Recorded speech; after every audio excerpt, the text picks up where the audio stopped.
I adjusted my blazer as I stood in the lobby of the Grand Hyatt, surrounded by Seattle's tech elite. The launch party for my sister Amanda's new software company, Nexus Solutions, was the talk of the industry. Floating champagne trays, ambient lighting, and enough self-important chatter to fill a TED conference. The irony of my presence wasn't lost on me. For 6 months, I'd been Nexus Solutions' biggest client under a different name. Of course, as CEO of Horizon Technologies, I'd signed their largest contract through a subsidiary, keeping my identity hidden behind layers of corporate structure. Amanda had no idea her tech support sister was actually running a Fortune 500 company. Your name? The hostess at the registration desk smiled professionally. Olivia Parker. Her perfectly manicured fingers scrolled through the tablet. Ah yes, general admission, back section, table 23. Of course, Amanda would never seat family near the VIP tables.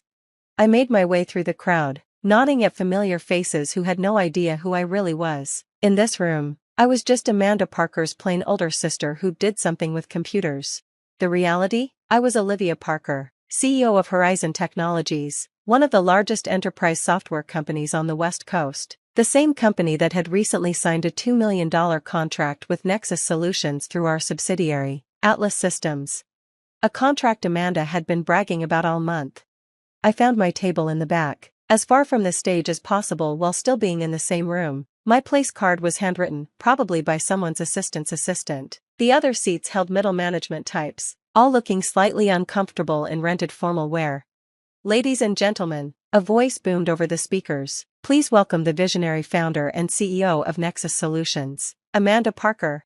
My sister practically floated onto the stage, her designer dress catching the spotlights perfectly. Everything about her was calculated for maximum impact, from her professionally highlighted hair to her casual but commanding stance at the podium.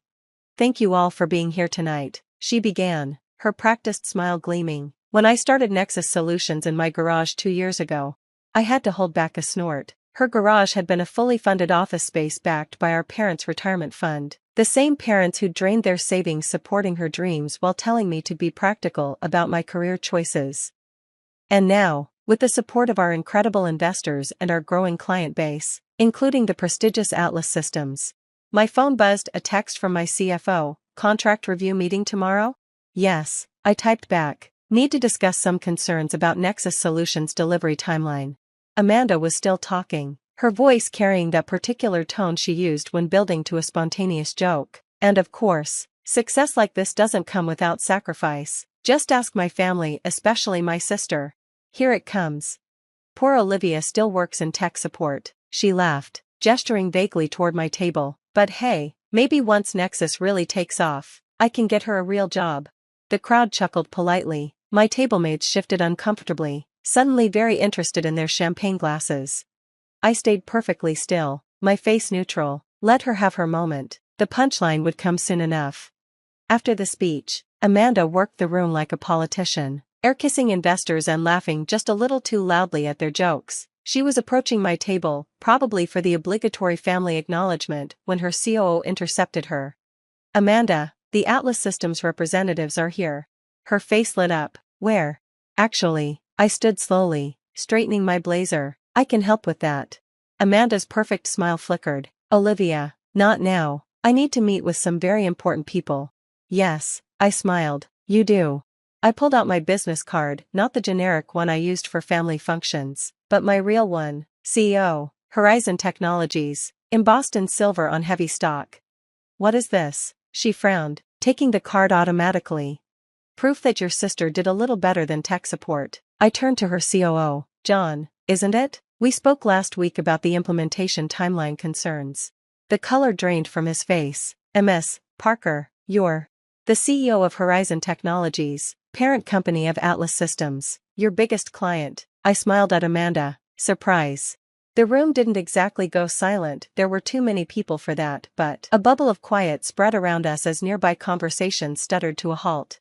This is a joke, Amanda said flatly. You can't be. Call Marcus Thompson at Atlas, I suggested, or better yet, check your own contract. The final approval signature? That's mine. She fumbled for her phone, fingers trembling slightly as she pulled up her emails. I waited patiently as she found the document, watched her scroll to the last page. Olivia J. Parker, she read aloud, her voice barely a whisper. CEO, Horizon Technologies. The same sister who's just in tech support, I noted mildly, though I suppose running a Fortune 500 company could be considered technical support of a sort. John the COO looked like he wanted to sink through the floor. Several nearby investors were poorly concealing their interest in the unfolding drama. Why didn't you tell me? Amanda demanded, her professional mask cracking. All this time. Would you have believed me? I asked quietly, or would you have dismissed it? Like you dismiss everything about me that doesn't fit your narrative? I don't. Don't what? Don't constantly belittle my achievements? Don't treat me like I'm beneath you? Don't use me as a punchline in your speeches? She flinched. That was just a joke. No, I cut in. It was cruel, and now it's backfired rather spectacularly, hasn't it? The silence had spread further now, even the ambient music seemed muted. About that contract, I continued pleasantly, we should discuss the delivery timeline issues. Your team's missed 3 milestones already. We can fix that. John jumped in desperately. If we could schedule a meeting. Oh, we'll have meetings. I picked up my clutch. Many of them. Starting tomorrow at 9 a.m. in my office. Bring your project plans. All of them. Amanda was still staring at my business card like it might explode. Mom and Dad, they never said. They don't know. I shrugged. They were too busy funding your startups to notice what I was building. Ms. Parker. A silver-haired man approached. Martin Reeves, one of Seattle's biggest tech investors. I didn't realize you were here. We should discuss that AI development proposal. Tomorrow, Martin. I smiled. Tonight's my sister's big launch. Wouldn't want to steal her spotlight.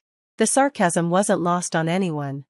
I turned back to Amanda. Congratulations on the launch. The canapés are excellent. Oh, and you might want to update your investor pitch deck. The market penetration numbers seem a bit optimistic.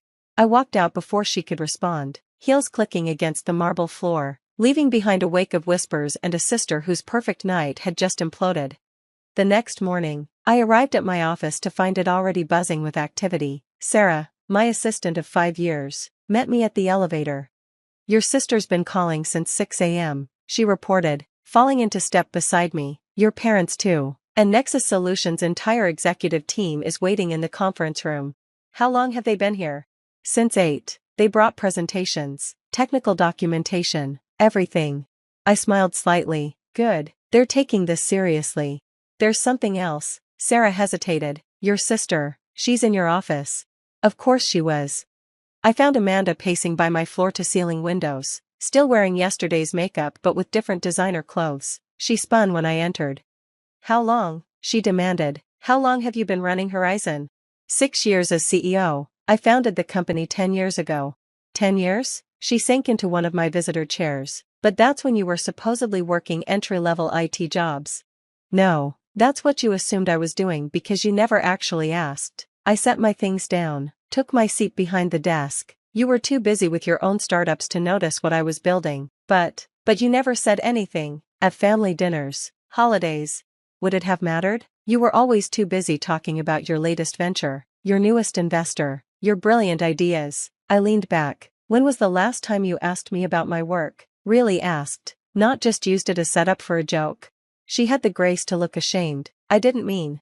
Yes, you did. You meant every joke, every dismissive comment, every time you used me as an example of someone who didn't dream big enough. Olivia. No, I cut her off. We're not having that conversation right now. Right now, we're discussing your company's failure to meet its contractual obligations to mine. She straightened, trying to gather her professional dignity. We can explain the delays. To my project team, in the conference room, where you should be. Can't we talk about this? As sisters? We stopped being sisters the moment you decided I was beneath you. I pressed my intercom. Sarah, please escort Ms. Parker to the conference room, and send in the first quarter projections. After she left, I sat quietly for a moment, looking at the Seattle skyline from my office. 10 years of building this company, 10 years of letting my family think I was just getting by, 10 years of listening to Amanda's condescension. My phone buzzed. Mom, again. This time, I answered. Olivia? Her voice was uncertain. Is it true? Amanda just called us. Yes, Mom, it's true. But why didn't you tell us? Would you have believed me? Or would you have been too busy helping Amanda with her latest startup? Silence. We had no idea. No, I agreed. You didn't. Because you never looked. Honey, we never meant to. I have a meeting, Mom, a very important one with Amanda's company. We can talk about this later. I hung up before she could respond. The conference room was tense when I walked in. Amanda sat between her COO and CTO, all three looking like students called to the principal's office. My team, actual tech experts, not just people who talked a good game, filled the other side. Let's begin, I said, taking my seat. John, walk us through the missed milestones.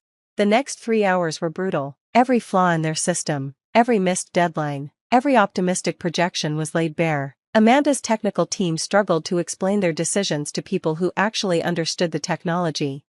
So, I concluded as the last presentation ended, you've missed 3 major deliverables, your codebase is inefficient, and your scalability projections are fundamentally flawed. We can fix it, Amanda's CTO insisted, we just need more time. Time isn't the issue, I cut in, competence is. Amanda flinched. Here's what's going to happen, I continued. We're assigning our senior development team to review your entire system. You'll implement their recommendations without argument, miss another milestone, and we pull the contract. You can't, Amanda burst out, that contract is half our revenue. Then I suggest you start taking it seriously. I stood, daily progress reports starting tomorrow. My team has complete access to your systems, no exceptions. They filed out looking shell-shocked. Amanda lingered. Olivia, please. Please what? Let you continue delivering subpar work because we're family? That's not how this works. I didn't know. No, you didn't, because you never bothered to find out. Too busy being the family success story to notice you weren't the only one building something. She sank back into her chair. Does it feel good, getting revenge like this? Revenge? I laughed. This isn't revenge, Amanda. This is business. Something you claim to understand but clearly don't. What's that supposed to mean? It means you built a company on hype and connections while I built mine on actual technology and expertise. The difference is showing. She stood slowly. I worked hard for everything I've achieved. No, I corrected gently. You worked hard at appearing successful. There's a difference. And you're so perfect? Hiding your success, letting everyone think. I didn't hide anything. I just stopped trying to compete with your constant need for attention and validation. That hit home. She stepped back like I'd slapped her. The meeting's over, I said, gathering my papers. You should get back to your office. You have a lot of work to do. After she left, I went back to my office and pulled out an old photo, me and Amanda as kids. Before competition and comparison had driven us apart, we were both smiling, genuine smiles without artifice or agenda. Sarah buzzed my intercom. Your father's here. Of course he was. Dad looked older than I remembered, standing awkwardly in my office doorway. Don was the confident businessman who'd always treated my career choices with benign neglect. Nice view, he said finally. Better than the IT department you always assumed I was stuck in? He winced. We should have asked more questions. Yes, I agreed. You should have. Your mother's upset. Because she finally has to face how she treated me? Or because Amanda's perfect image is cracking? He sat heavily in a visitor chair. Both, probably. He looked around my office. How did we not know? All these years. You knew what you wanted to know. Amanda was the star, the one who needed support and attention. I was just, reliable. And now you're her boss. No, I corrected. Now I'm her client. A client who's been deeply unimpressed with her company's performance. Are you going to cancel the contract? If they don't improve? Yes, that's business. He nodded slowly. You know, I always thought Amanda inherited my business sense. Turns out you did. I inherited your work ethic, I said quietly. Amanda inherited your love of appearances. That hit home. He looked down at his hands. We failed you, he said finally. No, I stood, walking to the window. You just failed to see me. There's a difference. 3 months later, I sat in the same conference room, reviewing Nexus Solutions' latest progress report. The improvements were significant, amazing what proper oversight and actual consequences could accomplish. Amanda sat across from me, looking different. The designer clothes were still there, but the artificial confidence was gone, replaced by something more genuine.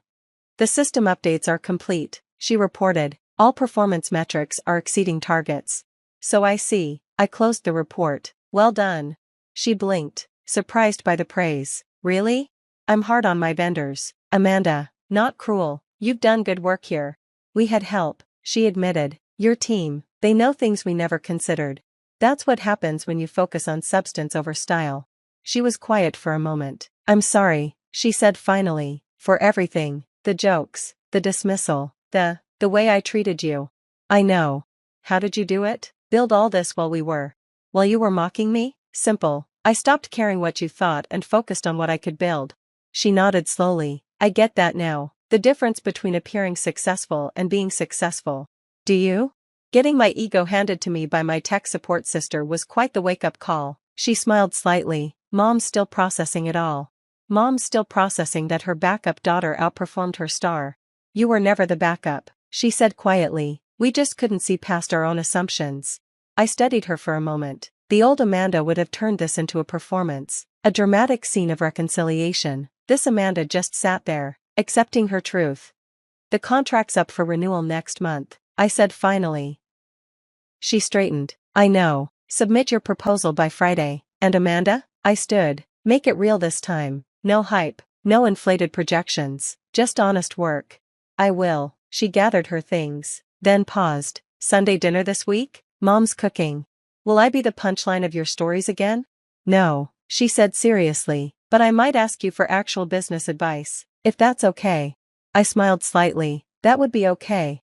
After she left, I went back to my office and looked at that old photo again. Two sisters. Before success and competition had driven us apart, maybe, just maybe, we could find our way back to something real. My phone buzzed. A text from Mom. Dinner on Sunday? I'd like to hear about your company, really hear about it. I looked out at the Seattle skyline, at the city where I'd built my success while my family looked the other way, at the empire I'd created while they underestimated me. Yes, I texted back, I'd like that. Because sometimes the best revenge isn't revenge at all. It's simply standing in your truth and letting others finally see you clearly. Even if it takes a $2 million contract and a very public revelation to make it happen. What do you think about Olivia's story? Was she right to keep her success hidden? Or should she have been more open with her family? Share your thoughts in the comments below. And don't forget to follow for more stories about family, success, and the courage to be seen.